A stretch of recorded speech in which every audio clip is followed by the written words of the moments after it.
I'm feeling a little shy. I think I'll face away from you.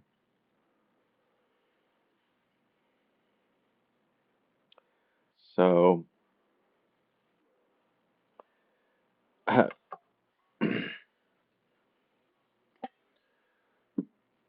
my boring continuity. I'm trying to figure out how to be a person. I don't know how. Okay, I guess that. Yeah, okay. So for most of my life, probably, I've guessed, my guess has been that people are like me and they have, a lot of inner emotional turmoil and they, wish they can find people who they can share it with. And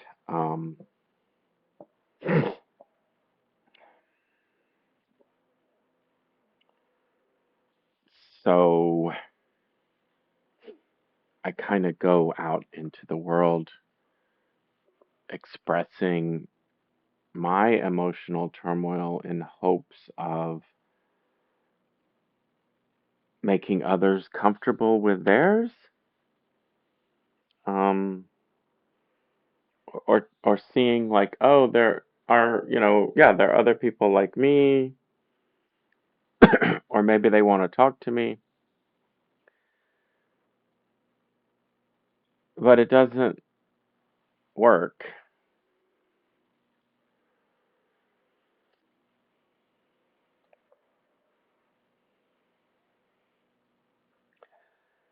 I don't have enough of the other factor, which is just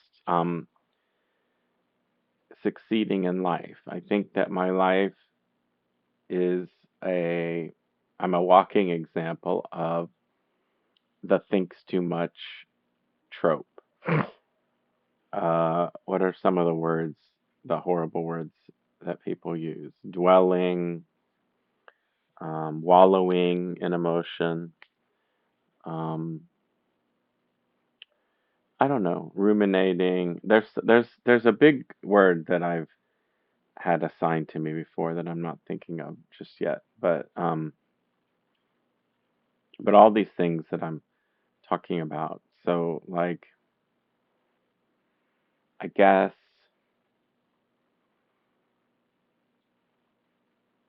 my I guess I base my life supposition on faulty assumptions. Faulty information.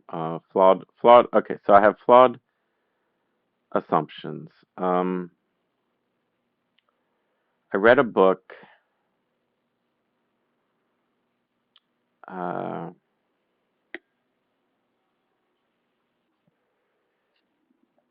since I'm streaming, I could actually try to check out the ebook and read it right now. But I don't know. Seems like it would slow things down. But I've been wanting to do it for a long time. Um, hello, if someone's there. I'm talking about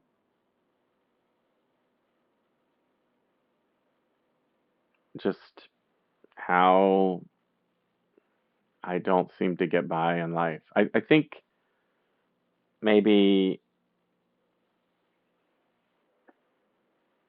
the most efficient way to discuss what I'm um, feeling is if I read something I wrote.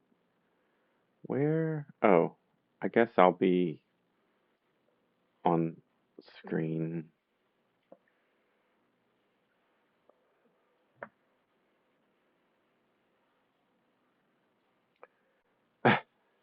So,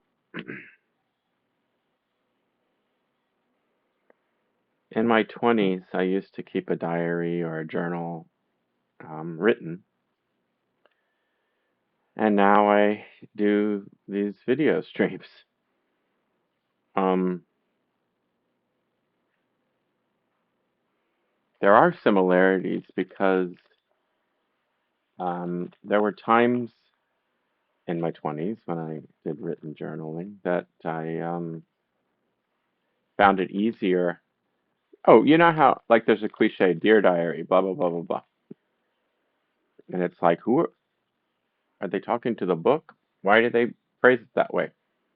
Um, in my life, I've written a lot of, emotional or whatever reflections that were formatted as letters, many of which or most of which weren't sent. So,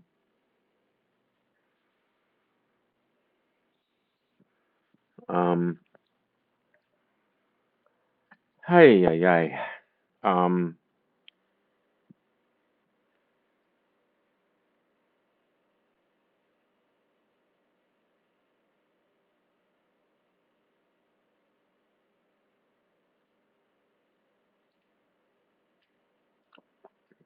you know what I wish someone could help me with? It's just the dumbest thing. I wish someone could return all my library materials for me because I don't leave the house.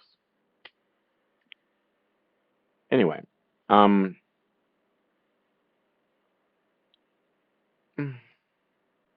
what was I saying?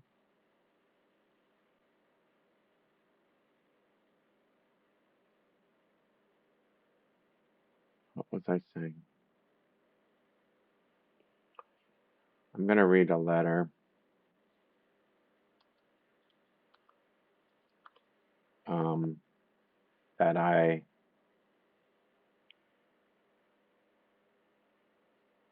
am considering reading to, writing to, sending to my sister. Um, I also just checked out the book that I want to reference, but I don't know if I can find the section I want to read.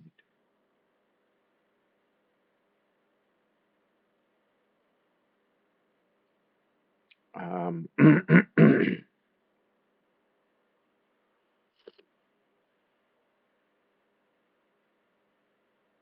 hmm,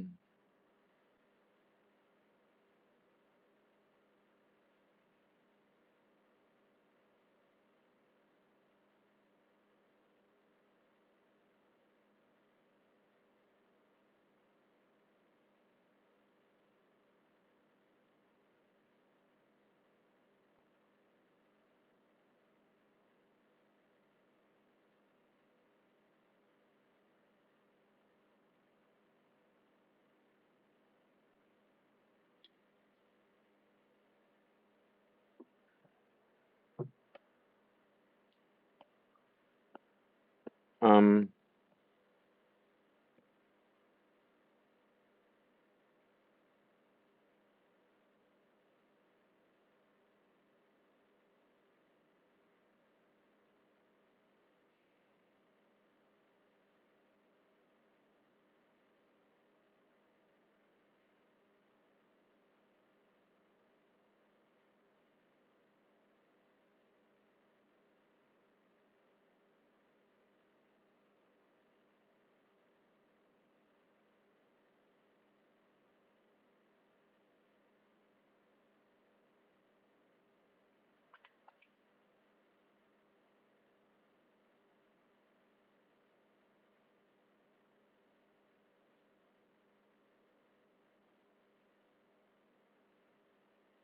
mm, I found the section in the book. So for some reason, I thought if I started with this quote that I've been wanting to discuss for a long time. So in the book,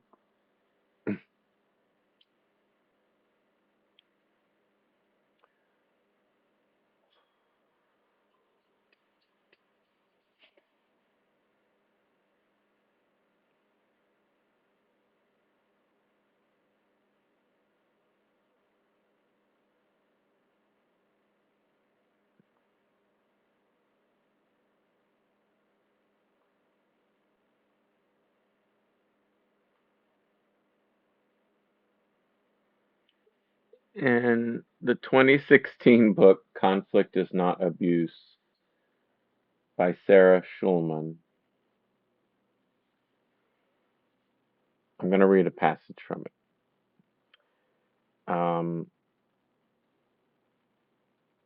The long title is Conflict is Not Abuse, Overstating Harm, Community Responsibility, and the Duty of Repair. And then it's categorized as conflict management, social conflict, social psychology, difference in the field of psychology, or in its psychological sense. Okay. And then at the very beginning,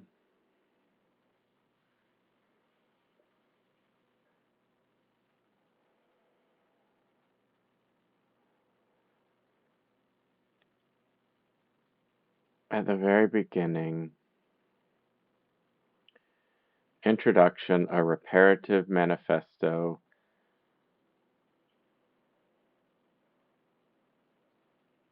Um, the writer identifies herself as a novelist, playwright. Um,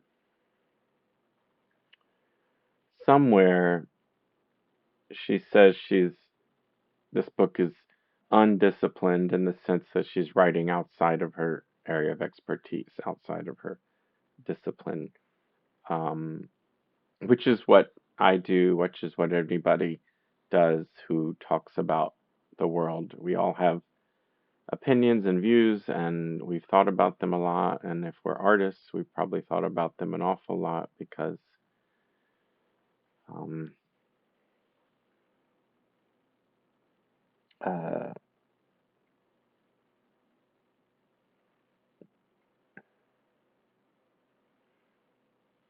I mean, I believe that the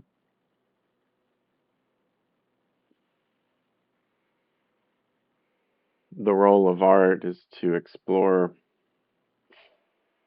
the human experience, and that is, it's like beyond understanding, but we're chipping away at it by witnessing, experiencing, representing, and sharing. Uh, so, but anyway, I don't even know if you need to know all that. But that's the background on this uh, book. So, um, in the section uh, on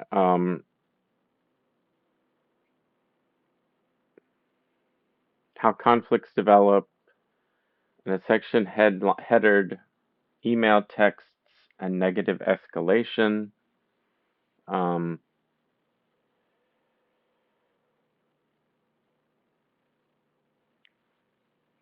just here's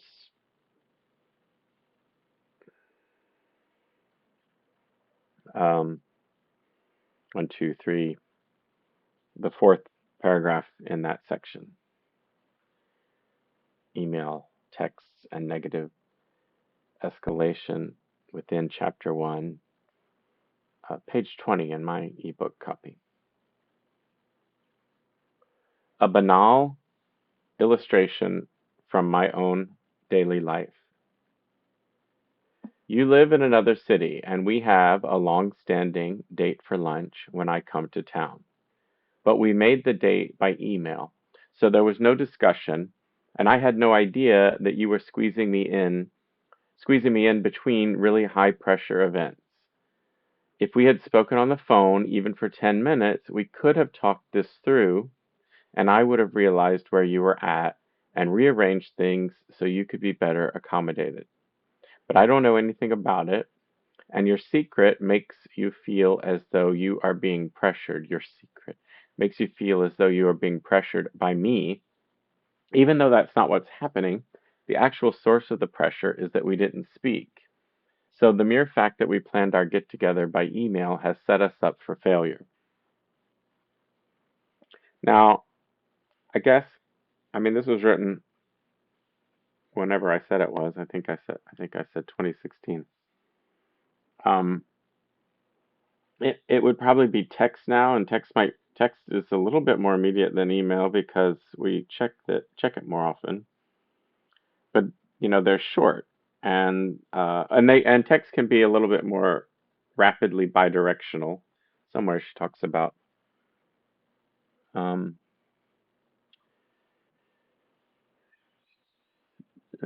somewhere she talks about the fact that text and emails are unidirectional, creates. I mean, she's got these statements like email creates repression and anxiety. No one is seen and no one is affirmed. But let me get back to where we were. Um, I am excited to see you. So this is her example. I'm excited to see you. I have invited you for lunch, and I've been thinking about what I will make for you. Oh, okay. So, um, I know you are a busy single parent and assume that few people make meals for you, so I want it to be a nice change. But the day before, you cancel by email. This is approximately what you write. So sorry, but the evening after our lunch is the party for my son's graduation, and my family is in for the festivities from out of town, and they are staying with me. Then, in 2 days, I am taking him out of town, and I have a lot of projects to finish. I am sorry. Now, if we had spoken even for a few minutes, we could have cycled through the normal reactions. One, I'm disappointed. Two, I only realize now how kind it was of you to try when you had so much going on, and I want you to know that I now recognize this so you can feel appreciated. Three, I brought you a little gift. What is your address? I will mail it to you before I leave. Four, now that the business is taken care of, we can cycle into connecting. How are you? Are you excited to be taking him on a trip? And finally, appreciation. Five, I am so glad I had the chance to hear your voice. Grand total of time expended to connect, communicate, and respect 5 to 10 minutes. But with email, none of this is possible. Only one feeling can be conveyed in place of the natural progression of feeling that conversation allows. So if I respond to your email with one of my own, I am sad, but let's talk on the phone before you leave, that could cause the cataclysmic, catastrophic end of all ends. Instead of just calling me, you can decide that I am abusing you, that I am pressuring you, guilt tripping you. You are too busy to phone, you can't text, you're too mad, hectic, you have too many things to think about. We simply will not be allowed to evolve. All your anger about your family and who will and won't be at your party, for your son, your conflicts about your life, all of that converges on me and the horrible transgressing demand I have made on you by asking for us to talk. I am actually your friend, but you turn me into your foe. You therefore don't answer me, and now we're fucked up. Email creates repression and anxiety. No one is seen and no one is affirmed. The only way to recreate the normal human cycle of response is to send even more short emails or texts in a row, each with an evolved position. The next one assures you that I understand, as I am afraid that you are misconstruing me, and the final one wishes you a good trip. And sadly, I have only made it all worse by now being in the arena of what I know is going to be simplistically called too much, when in reality it is frankly and literally not enough. 5 texts are culturally stigmatized as excessive, but they only cover a minute or two of conversation, and people need interactive conversations, even short ones, in order to understand each other.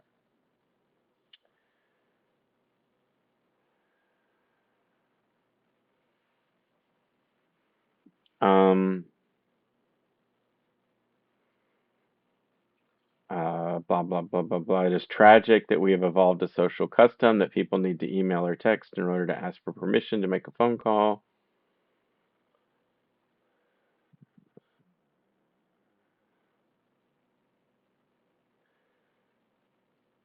She's got, I say, let's get back to the first 100 years of telephone culture where people looked up each other's numbers and called. Um, the now forbidden 10 to 20-minute phone conversation could save the subsequent months or years of misplaced bad feeling, all this terrible loss for nothing. Um, I feel like I should read it again. I don't know if I did a very particularly good job of reading it, but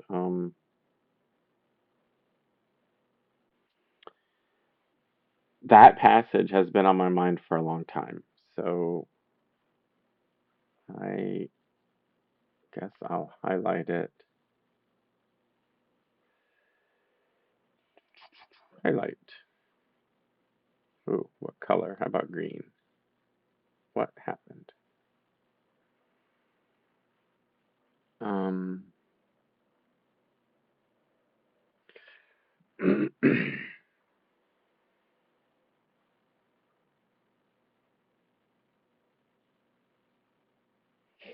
I don't know if I feel well enough to perform right now. Um,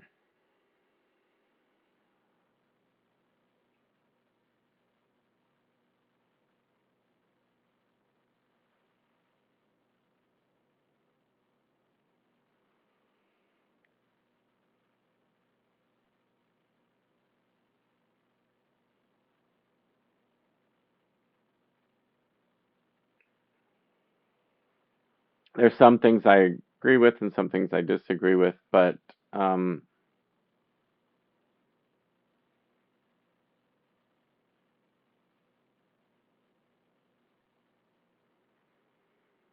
I mean, maybe what she's saying in this is that we've lost the ability to, or we're losing comfort within discourse, conversation.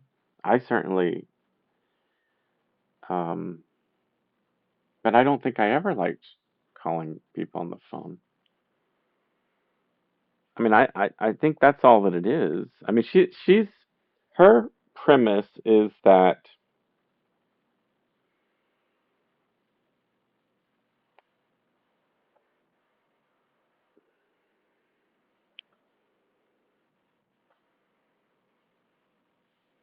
her premise is that both friends would be better off. That her friend,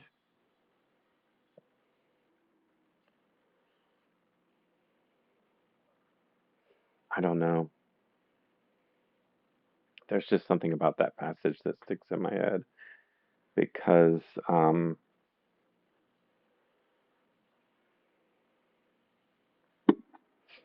I feel like she's operating under the assumption that her friend thinks of these things the way she does.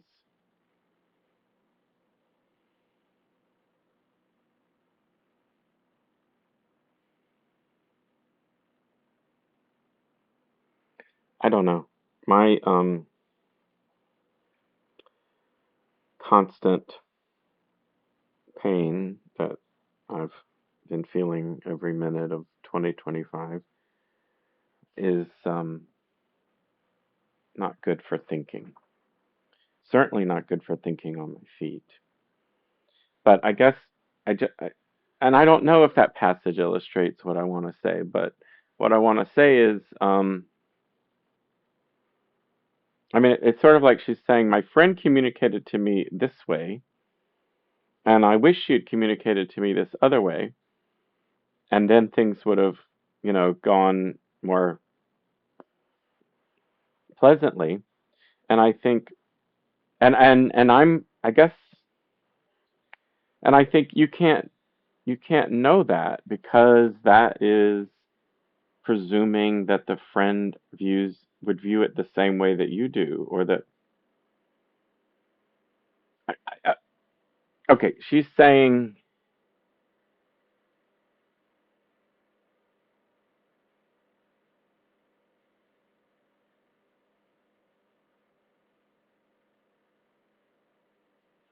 imagining that the conversation would go really well if it was on the phone.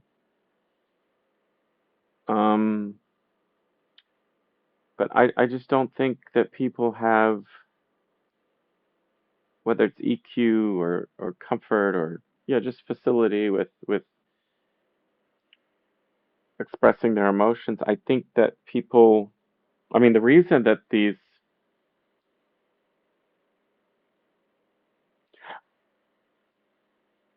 I know people ghost, in texts and things. But people also used to get stood up. So maybe the instant one-way communication, maybe that reduces the numbers of times that people would be stood up. Like maybe before text and email existed, maybe she would have gone to the lunch and her friend just wouldn't have shown up because her friend would have been like thinking up until the last minute that she can squeeze it in, and then the day of or the night before she decides, oh, I can't do it, and she's not able to reach her friend in time. uh, and that would be a bigger rift in a friendship than just not than sending an email that says it doesn't work right now. I mean, the author is presuming the that what happened is a worse option than what would have happened without text or email, but maybe it's not. Maybe it's a better option. Um, Awkward things happen, and people, ghosting existed before texts and dating apps. Ghosting has happened in real life to real people many times. Uh, I mean, obviously, I can't say for sure, but maybe email and text decreases the number of in-person ghostings or ghostings in general. I know when I feel like I can't communicate with others, I know one-way ways of communicating where I can send out messages without reading, without being, without engaging in conversation. I broadcast even. I narrowcast to one person.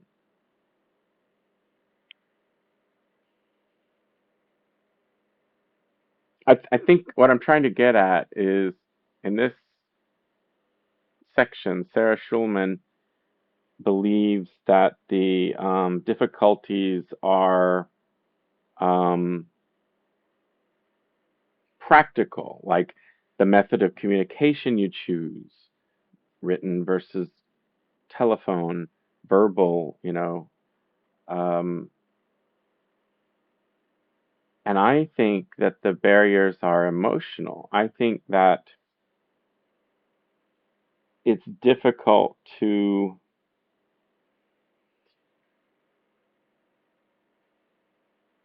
she imagines that she and her friend would have had a great conversation that moved from, disappointment over the cancellation to, uh, you know, give me your address and I'll mail you a gift. And are you excited about your son graduation and trip? Um, but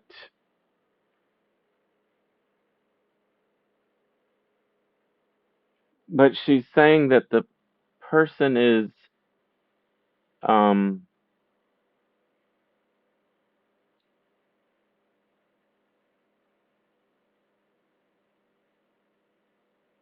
she speculates you have anger about your family and who will and won't be at your party, and I mean, she's speculating that the friend is transferring the anxiety she feels about the circumstances she's in to her friend.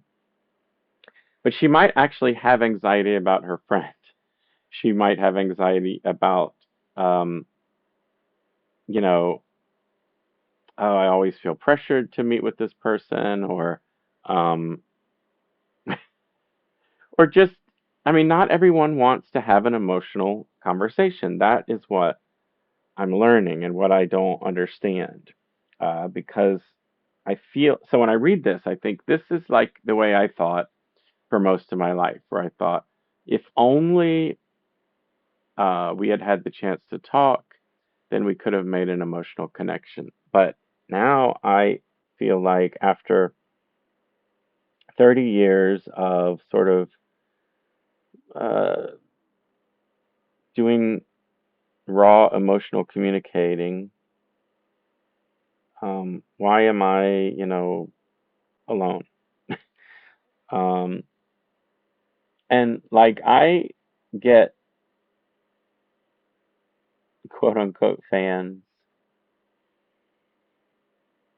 of my content, and rarely do they engage at the level that I engage. I wrote something, I came up with a phrase the other day.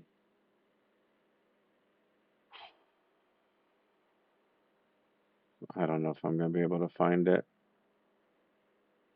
Um,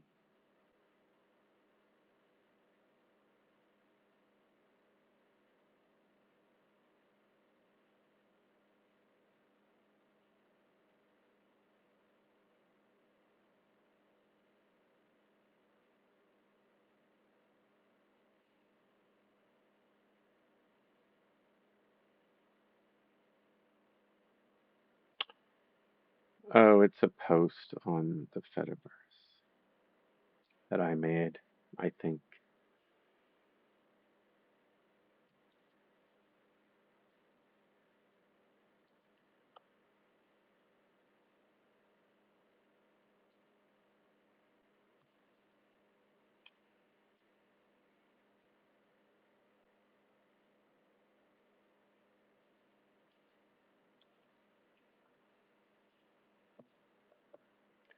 I'll do a search because I think it's pretty good.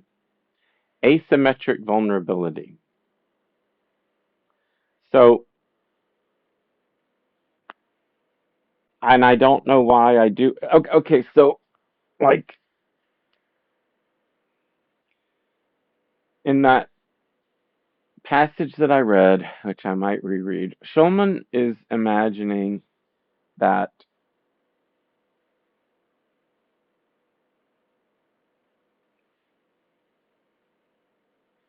she and her friend are having uh, a dispute because, or a conflict over email that would be easy, that wouldn't exist if they had a telephone conversation. And she's imagining, of course, she knows her friend, so who knows? But she's imagining that she and her friend would have an emotionally honest and vulnerable, warm, affectionate conversation on the telephone that's not possible in email. And I'm comparing that to ways that I've felt for most of my life where I've thought that I'm holding my true feelings in many circumstances, and I think, I imagine other people have the same experiences and feelings, and so I imagine, oh, if I'm emotionally vulnerable, then that will uh, give others the um, permission to be the same and, express their emotions that normally they're afraid of sharing, and that the whoever I'm imagining and I will have a stronger emotional bond, and yet it doesn't happen. And so I no longer believe that we're a bunch of repressed people walking around who were, wishing we could share our emotions honestly, but we're afraid of how others are going to react. I mean, I do believe that, but what I'm saying is that I have to question that um, idea because it's uh, not bearing fruit. If it's an experiment, the results are not coming out as I would think.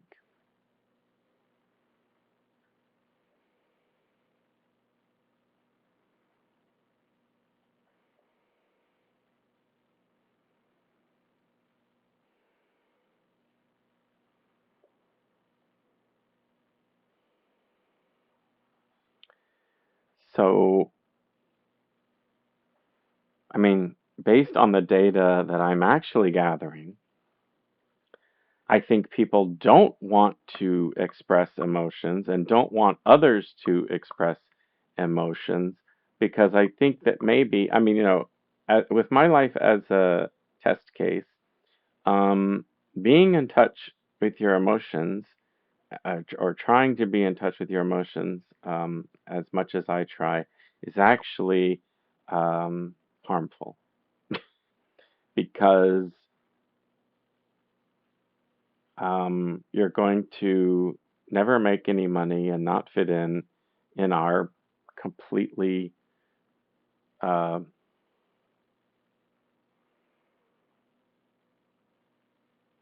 bullshit society.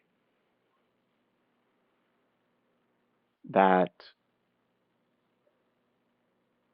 wearing masks aren't just, it's not just like a, a, a weakness, like I'm too insecure, too afraid of not being liked. I'm going to wear a mask of conformity.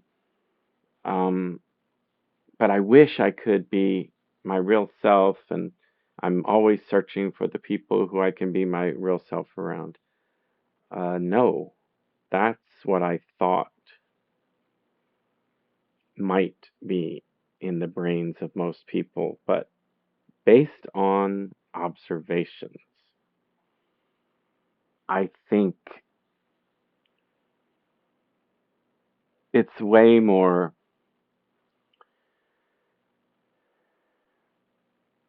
it's a lot bigger than that. I don't think it's a simple personality thing, a simple, I mean, it's not simple, but I don't think it's mere, I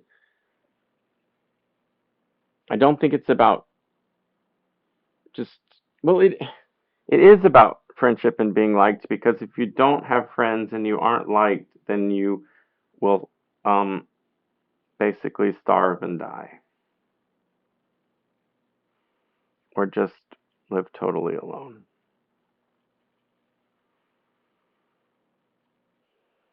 Because like working is a relationship. People, I'm using simple terms like being liked, but I mean basically someone has to approve of you to have you as a partner in life or as an employee or to pay you money for the work that you do. And I've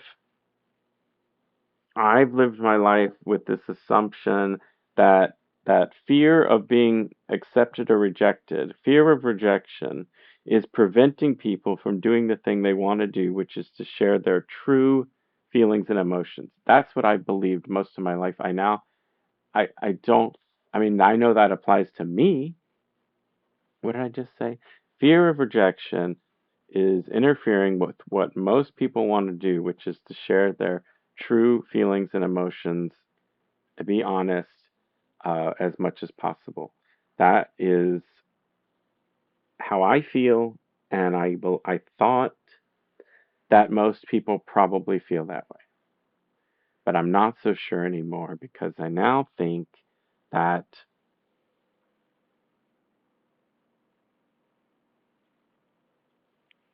conformity is required for survival. So so I was viewing fear of rejection as like this maladaptive thing that was hindering emotional growth, connection, repairing like community and humanity. And yet those are my beliefs and I have zero community.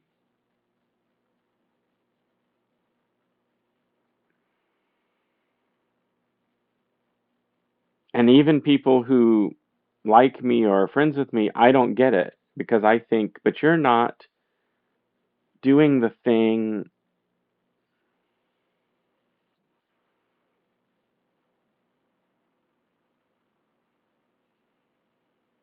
Like I don't understand. I watch, I'm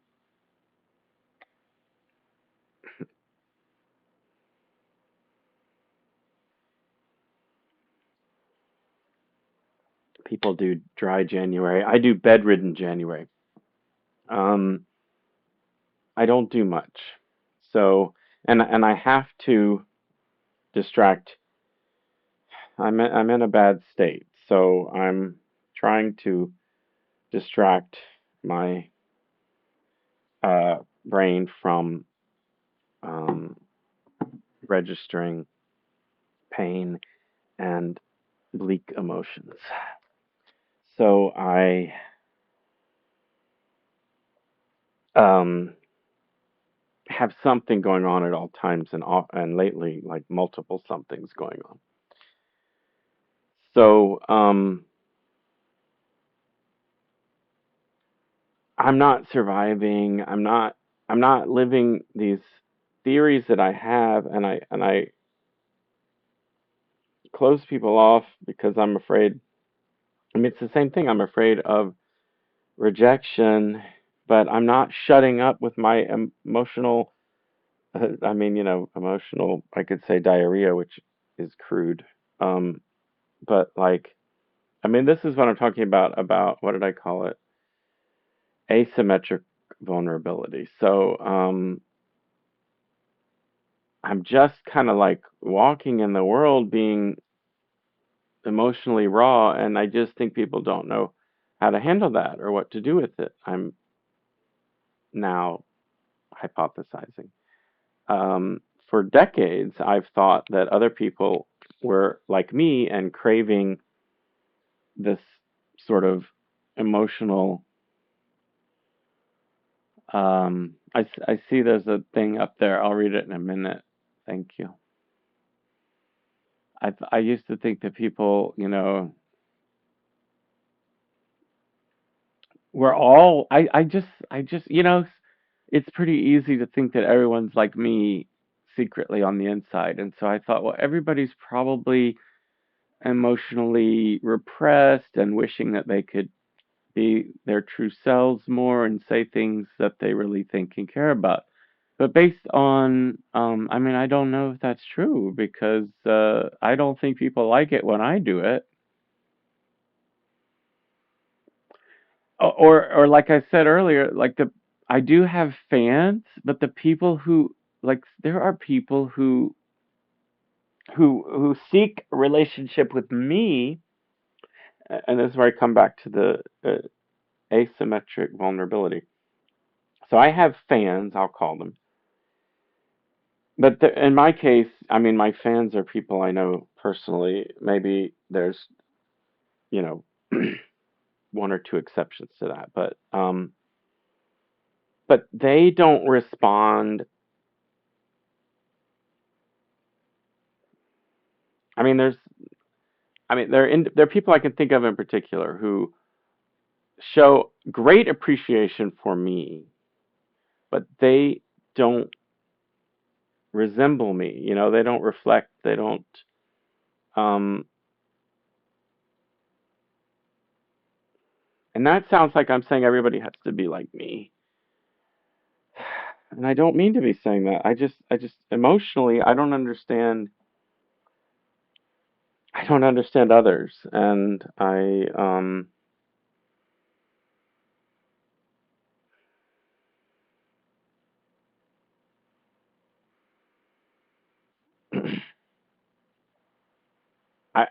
did a search on YouTube before I made this video. So everything I do, whether it's, I mean, everything I do, I'm motivated by what it's like be what you do, make what you want to see.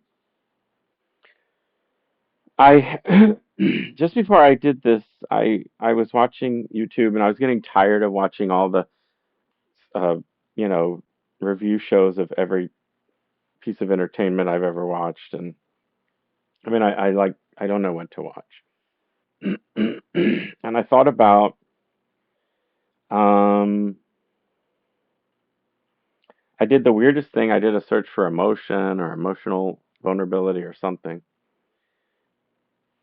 and I'm thinking like I want to find people like this who are just being themselves raw on camera because I feel like, well, I can't be the only one.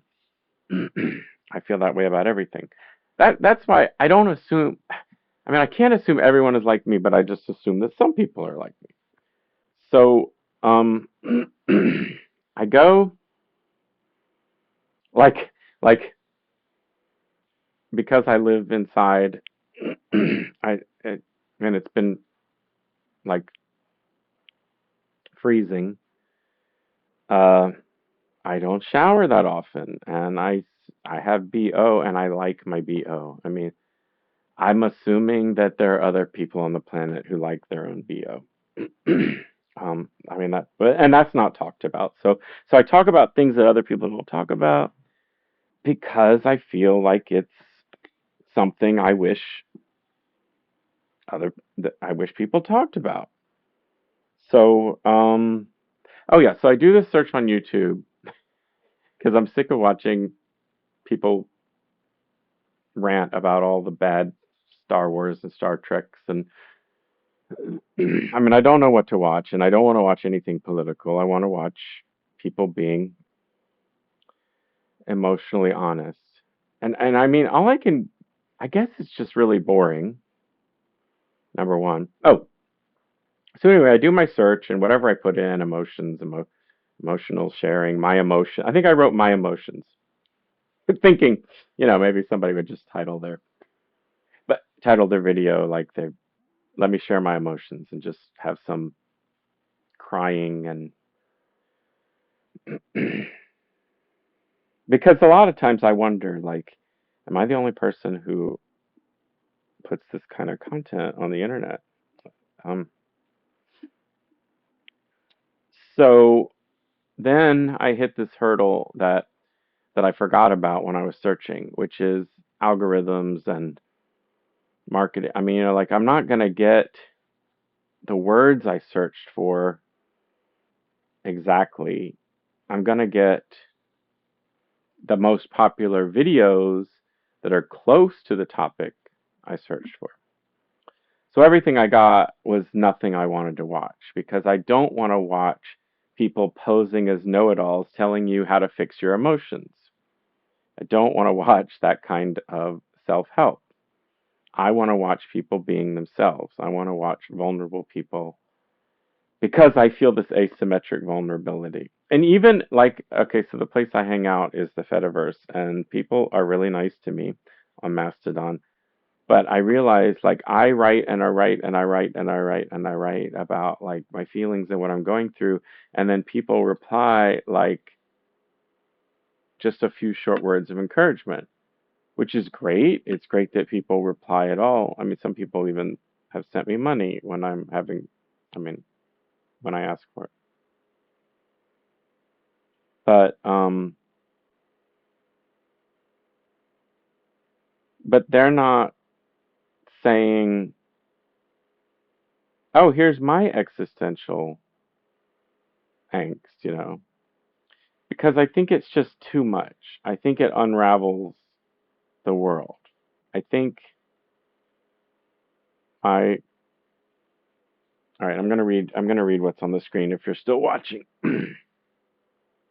Hey, my headphones aren't working right now. Can you chat instead? By the way, which game do you stream the most? That doesn't seem like real. I don't stream any games, and I don't know why your headphones. Oh, what? You want me to write? I mean, that's just not going to happen.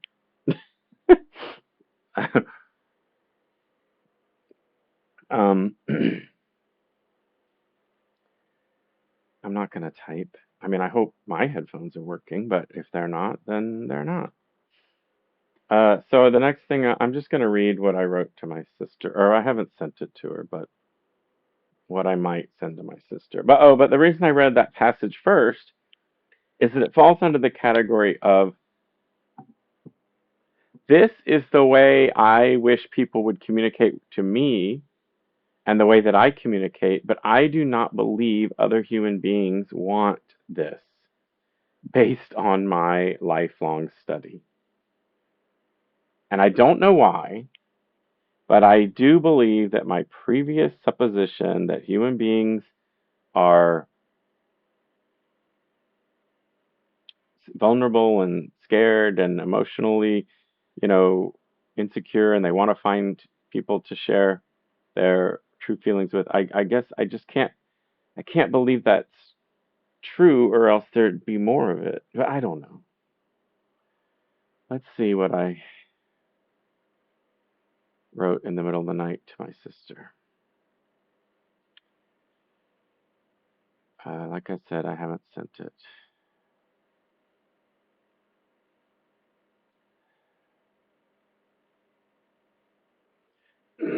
I feel like I have no family and few friends.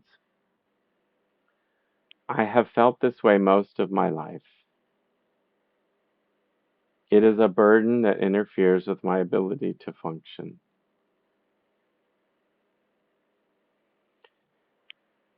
I mean, this is to my sister. I feel like I don't know you very well. Hold on, I'm just adjusting this. Also, I think I've mentioned I don't feel good. I'm just going to read this and then probably quit or maybe take a pause. I feel like I don't know you very well. There are many times when I have felt strong hope of getting to know you better. I am not sure if you want to know me better. I don't mean any of this as insults.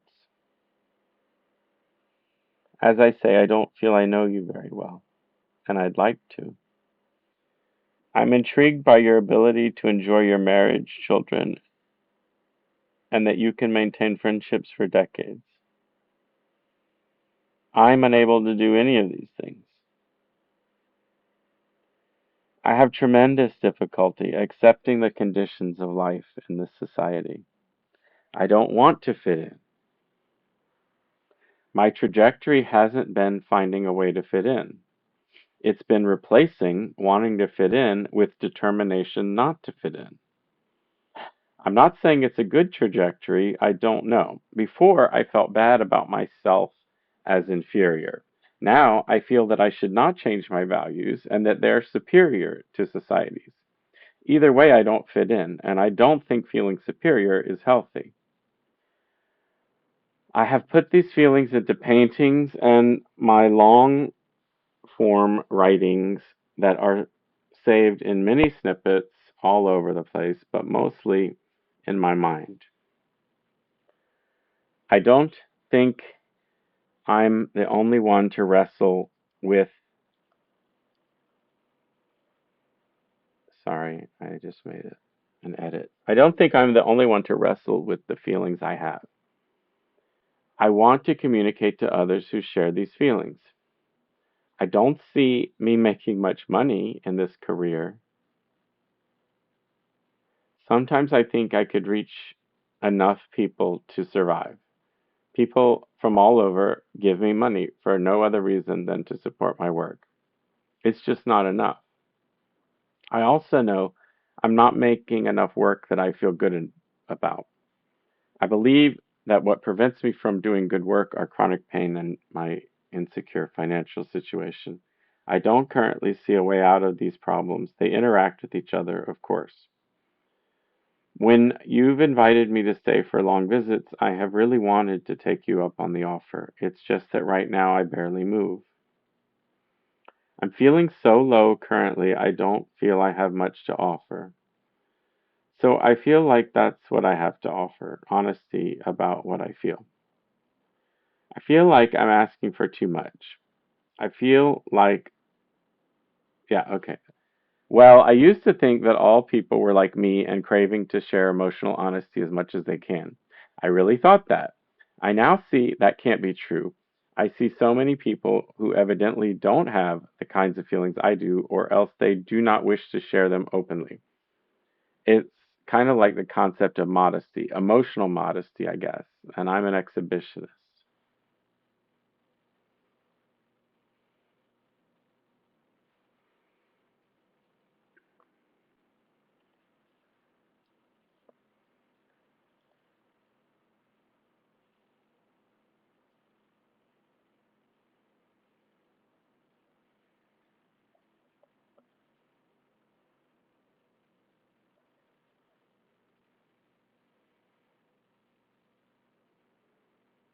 I guess that's it.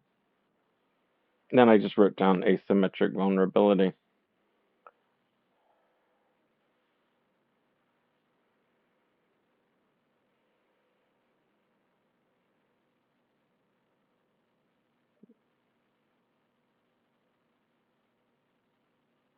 I guess I'll send it, but like I'm saying, the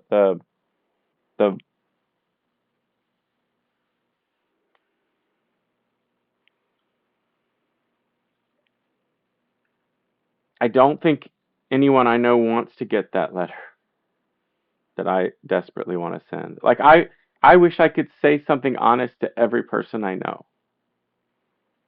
but in many, if not most cases, I think they would be relationship ending.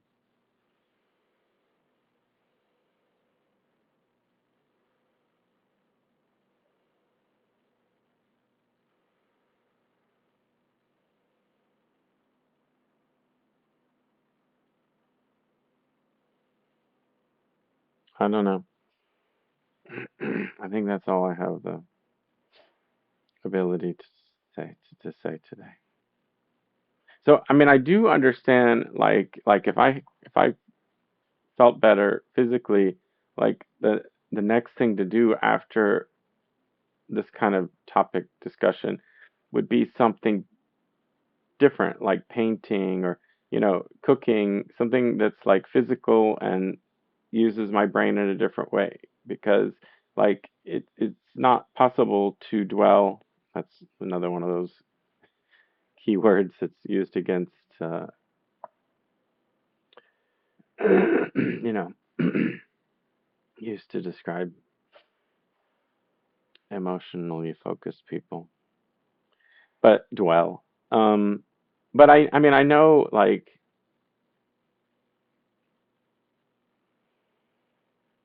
the reason I'm saying like oh it's not good to dwell isn't that it isn't that emotions aren't valuable or worthy of thought and expression and et cetera, et cetera. It's that thinking thinking alone doesn't change. I mean, no, it can. I mean, I have all sorts of realizations alone.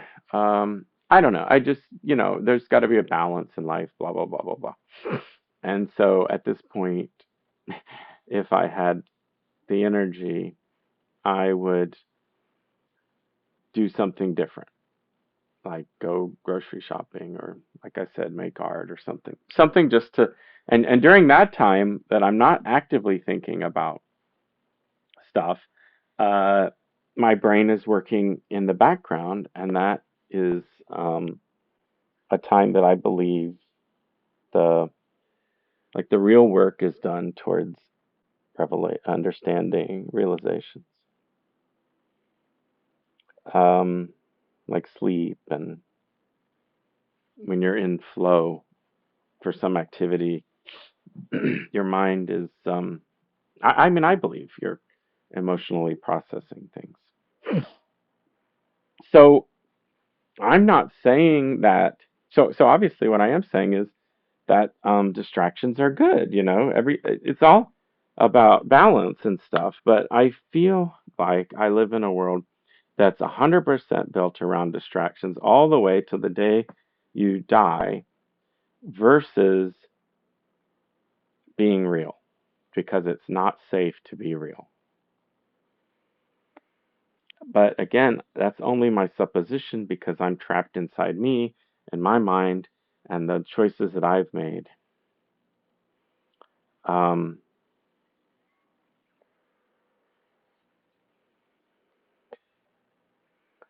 I think there's a new message, maybe. Yes, there is.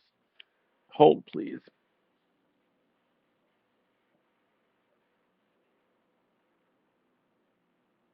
See, I hate this.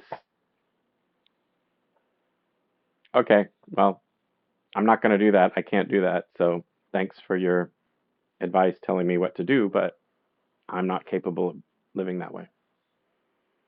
So, I mean, for me, I feel like I am who I am, and who I am is someone who expresses his emotions quite a lot.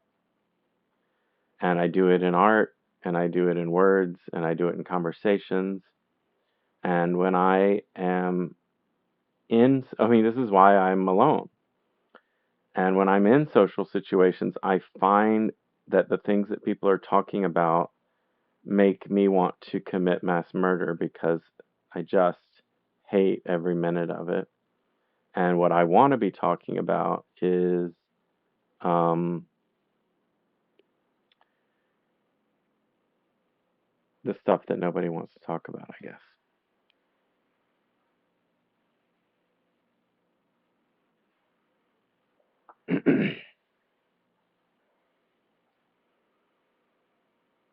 I don't know what feeling better means anymore because um, I have two different things going on. I have physical pain, I have not fitting into society, and then I have my own emotional uh, inner peace. And when I mean, I don't have self-hating thoughts like I used to. Um, like I feel that when I was, say, in my 20s and 30s, that my focus was on figuring out a way to fit into a society that I didn't feel, um, let's just say, fond of. And I felt that if I used society's way of looking at things, then I judged myself as inferior. And then over time, I came to feel more strongly in my beliefs and my personality and my ways, and I see so much like injustice and just indifference to suffering. I mean, like there's a big let's just say there's a fine line between whatever it takes, emotional regulation to survive and get by, and indifference to others' suffering. And I believe that the setting in my society is turned far too far to the side of indifference to others' suffering. And that's why we are not having any progress and we're having the reverse. Uh, so, I could say, well, my setting is turned to Uh, what the fuck was? I'd have to roll the tape back. I implied that there was a spectrum, but like,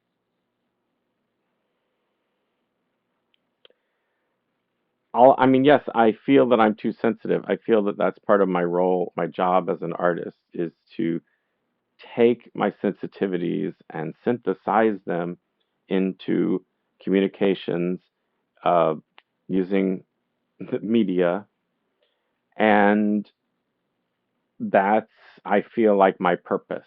But my purpose is not to fit in with injustice, in my view.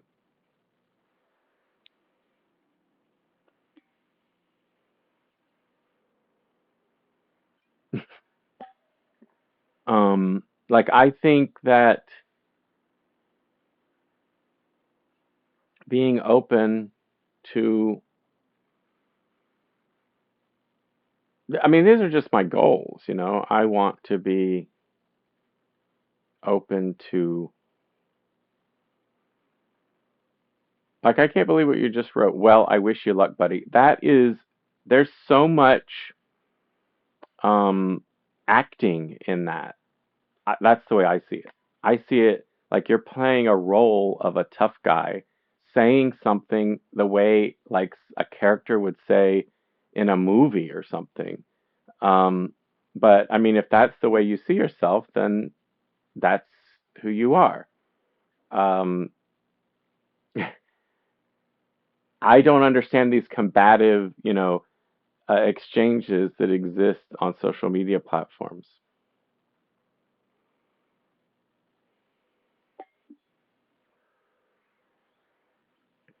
So, I mean, but I'm not doing well and I'm not surviving. So I look at, um,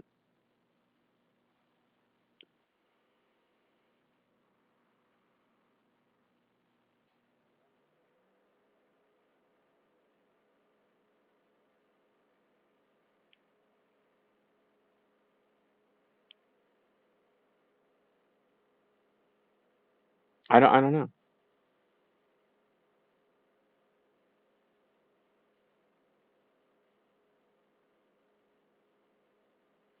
But I think I will send some version of that letter to my sister. Um, I mean, it's not hard to send something to someone and, they respond or they don't. Based on my experience, I think I mean, there's people like you, there's people like me. I believe there are people who I mean, I don't know. I think my sister might be someone who,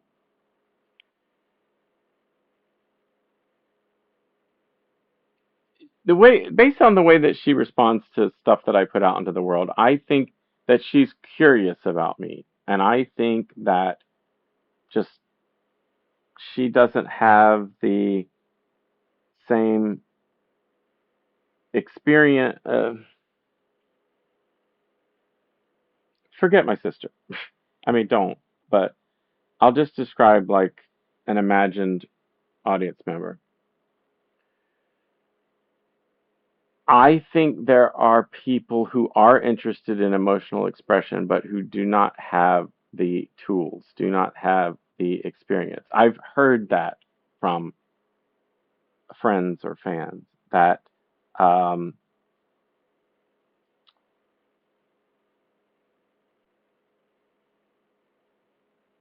but I don't know. I mean, I would like to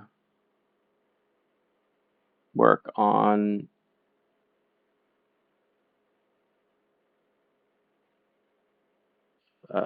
yeah, I mean, all of this is just practice. I'm honing my ability to say what I mean.